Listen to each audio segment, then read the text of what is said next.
तो दोस्तों, आज हम बात करेंगे हनुमान जी के अस्तित्व की। जी हाँ, आप जान के हैरान हो जाएंगे कि आज भी हनुमान जी जीवित हमारे आसपास ही किसी रूप में है। हनुमान भगवान श्री राम के महाभक्त थे। भगवान श्री राम के बाद सबसे पहले जिनका नाम स्मरण किया जाता है तो वो हैं हिंदुइज्म के सबसे ताकतवर और सबसे लोकप्रिय हनुमान जी। इनकी बहादुरी और शौर्य की कहानी तो हर किसी ने सुनी ही होगी। रामायण के बाद हनुमान सैकड़ों सालों बाद महाभारत में भी जिंदा थे। हैरानी की बात यह है कि हनुमान जी जिनके मरने या वापस स्वर्ग में जाने की बात किसी भी ग्रंथ में देखी नहीं गई। दरअसल रामायण में भी बताया गया है कि श्री राम के धरती छोड़ने तक हनुमान जी अयोध्या में ही उनकी सेवा करते रहे और उसके बाद उन्होंने वन को ही अपना निवास स्थान बनाया। कलयुग में बजरंग बली के बारे में ऐसा कहा जाता है कि वह अमर है। कहा जाता है कि वह भगवान हनुमान जी हिमाचल के जंगलों में रहते हैं, लेकिन उनकी मौजूदगी के प्रमाण अब तक नहीं मिल सके हैं। लेकिन आज इस वीडियो में मैं आपको हनुमान जी से जुड़े ऐसे सबूतों और कहानियों के बारे में बताने जा रहा हूँ जिससे साबित हो जाएगा आज भी भगवान हनुमान जीवित है।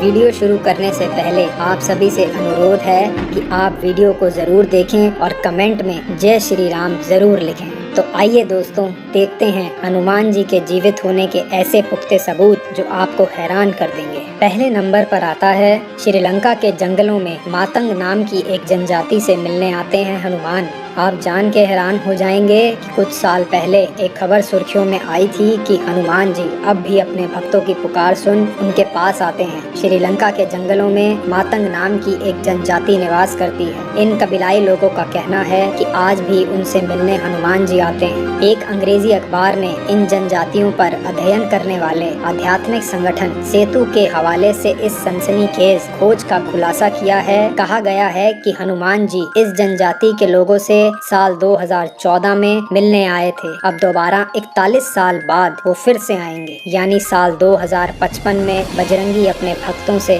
फिर से यहाँ मिलने आएंगे।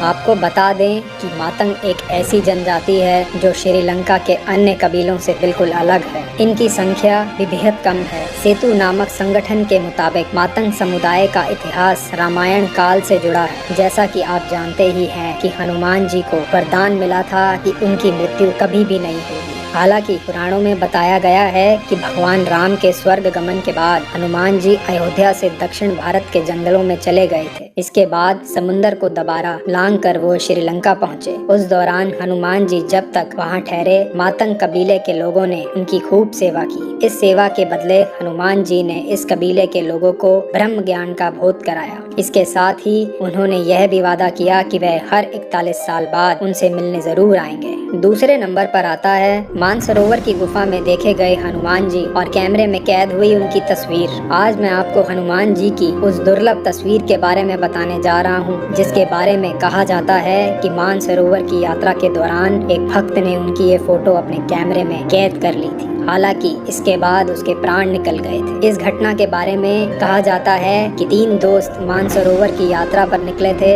इनमें से एक हनुमान जी का बहुत बड़ा भक्त था। वो हमेशा हनुमान जी की आराधना करता था। उसे इस बात को जानने की भी जिज्ञासा थी कि आखिर हनुमान जी का असली स्वरूप क्या है। उसकी मानसरोवर यात्रा का उद्देश्य ही हनुमान जी की खोज थी। बताया जाता है कि कई दिनों की यात्रा के बाद एक दिन वो मानसरोवर तालाब के पास पहुंचे। उनमें से एक को एक लंगूर की आकृति दिखी जो बड़ी तेजी से हिमाचल के पहाड़ियों की तरफ जा रही थी। तीनों दोस्त उस आकृति का पीछा करने लगे, लेकिन उस तक पहुंच नहीं पाए। इसके बाद उन्होंने पहाड़ों और गुफाओं में हनुमान को ढूंढने की यात्रा शुरू कर दी। वहीं हनुमान जी की खोज में हनुमान भक्त को एक गुफा में आती हुई तेज रोशनी दिखी। वो रोशनी का पीछा करते हुए उस गुफा में पहुंचा। भक्त ने तुरंत ही अपना कैमरा निकाला और एक फोटो खींच ली। बताया जाता है कि फोटो खींचने के बाद ही लड़के के प्राण उसके शरीर से निकल गए। हालांकि इसके बाद उसे अस्पताल ले जाया गया, लेकिन डॉक्टरों के लिए भी यह मौत रहस्यमय थी। इसके बाद उसके दोस्तों ने कैमरे का रोल निकलवाया और उसकी फोटो बनवाई जिसमें हनुमान जी की एक तस्वीर सामने आई। इस फोटो में वो ग्रंथ पढ़ते हुए दिख रहे हैं। यह ग्रंथ कोई और नहीं बल्कि रामायण ही है। तीसरे नंबर पर आता है हनुमान जी के पैरों के निशान। धरती पर हनुमान जी के अस्तित्व को लेकर हमेशा से अलग अलग तर्क दिए जाते हैं। हनुमान जी के सतयुग काल से ही उनके धरती पर होने के कई प्रमाण मिले हैं। देश में कई ऐसी जगहें हैं जहां उनके पैरों के निशान पाए गए और हैरानी की बात तो यह है कि कई वैज्ञानिकों ने इन पैरों के निशान की जांच करी और यह पता चला कि इनमें से कई पैरों के निशान कलयुग के समय के ही हैं। तो आइए देखते हैं उनके पैरों के निशान। धार्मिक ग्रंथ के अनुसार साउथ अफ्रीका में भी विशालकाय पैरों के निशान मिले हैं। यह लगभग 200 साल पुराने बताए जाते हैं। मलेशिया के पेनांग में भी हनुमान जी के चरणों के निशान पाए गए हैं। यहाँ हनुमान जी के पैरों को एक छोटे से मंदिर में रखा गया है। मंदिर में आने वाले भक्त चरणों में सिक्के चढ़ाते हैं और यह पैरों के निशान काफी पुराने नहीं बल्कि इसी समय के नजर आते हैं। इससे साबित होता है कि हनुमान जी आज भी हमारी धरती पर हमारे बीच मौजूद है।